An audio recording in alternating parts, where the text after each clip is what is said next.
जय श्री हरि। आश्विन शुक्ल एकादशी पापांकुशा एकादशी की व्रत कथा। धर्मराज युधिष्ठिर कहने लगे कि हे भगवान, आश्विन शुक्ल एकादशी का क्या नाम है? अब आप कृपया करके इसकी विधि तथा फल कहिए।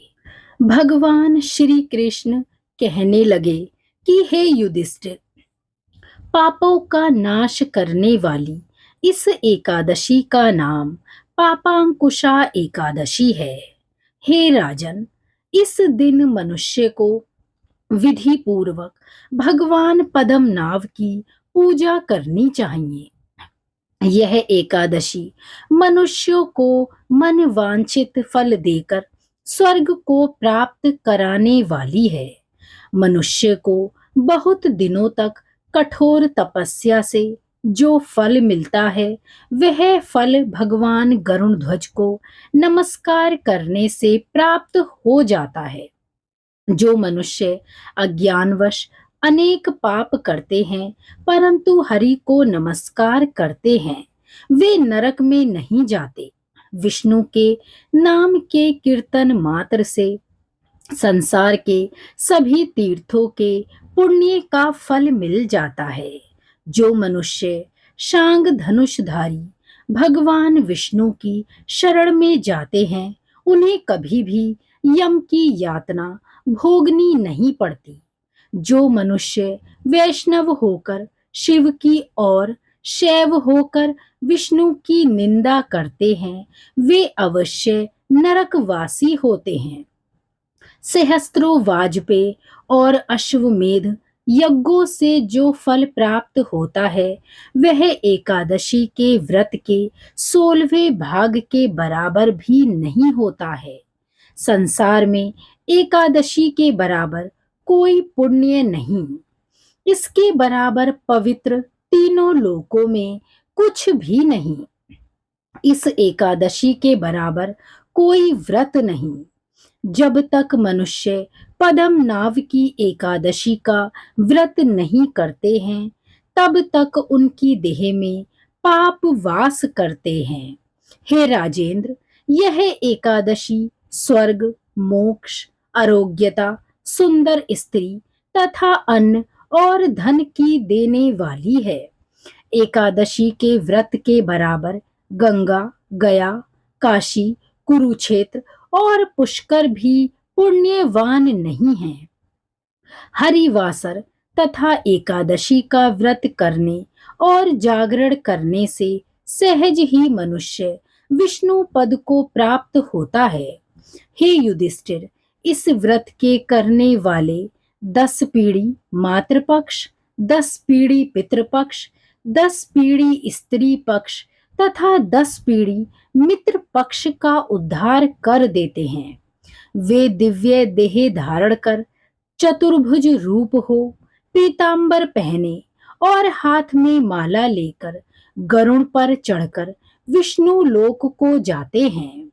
हे नृपोत्तम, बाल्य अवस्था, युवा अवस्था और वृद्धा अवस्था में इस व्रत को करने से पापी मनुष्य भी दुर्गति को प्राप्त ना होकर सदगति को प्राप्त होता है।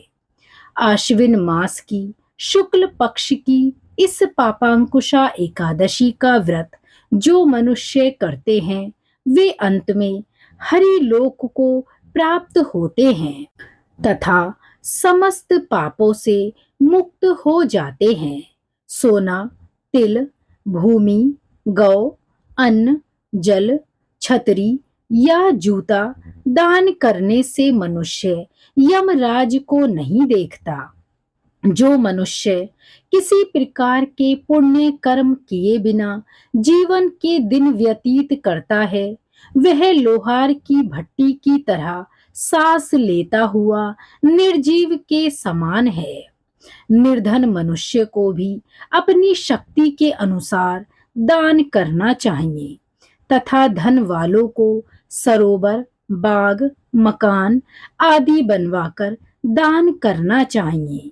ऐसे मनुष्य को यम का द्वार नहीं देखना पड़ता तथा संसार में दीर्घ आयु होकर धनाढ़, कुलीन और रोग रहित रहते हैं। भगवान श्री कृष्ण ने कहा, हे राजन, जो आपने मुझसे पूछा वह सब मैंने आपको बतलाया है। अब आपकी और क्या सुनने की इच्छा है? तब धर्मराज युधिष्ठिर कहने लगे, हे प्रभु, अब आप कृपया करके आश्विन माह के शुक्ल पक्ष में आने वाली पापांकुशा एकादशी की व्रत कथा का वर्णन करिए। तब भगवान श्री कृष्ण कहने लगे, हे कुंती नंदन, अब तुम इस कथा को ध्यान लगाकर श्रवण करो। मैं तुमसे पापांकुशा एकादशी की व्रत कथा को कहता हूँ। प्राचीन समय में विंध्य पर्वत पर क्रोधन नाम एक बहेलिया रहता था। वह बड़ा ही क्रूर था। उसका सारा जीवन हिंसा, लूटपाट, मद्यपान और गलत संगति के पाप कर्मों में ही व्यतीत हुआ था। जब उसका अंतिम समय आया, तब यमराज के दूत बहेलिये को लेने पहुंच गए और यमदूत ने बहेलियों से कहा कि कल तुम्हारे जीवन का अंतिम दिन है, हम तुम्हें कल लेने आएंगे।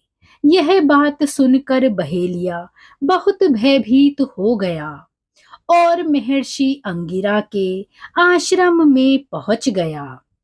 वह महर्षि अंगिरा के चरणों पर गिरकर प्रार्थना करने लगा, हे ऋषिवर, मैंने जीवन भर पाप कर्म किए हैं। कृपया कर मुझे कोई ऐसा उपाय बताएं जिसके करने से मेरे सभी पाप नष्ट हो जाएं और अंततः मुझे मोक्ष की प्राप्ति हो। उसके विनम्र निवेदन पर महर्षि अंगिरा ने उसे अश्विन शुक्ल की पापांकुशा एकादशी का व्रत विधि पूर्वक करने को कहा। महर्षि अंगिरा के कहे अनुसार उस बहेलिये ने यह व्रत किया और रात्रि जागरण कर विधि विधान से व्रत का पूजन किया और पापांकुशा एकादशी के व्रत की कथा को श्रवण किया।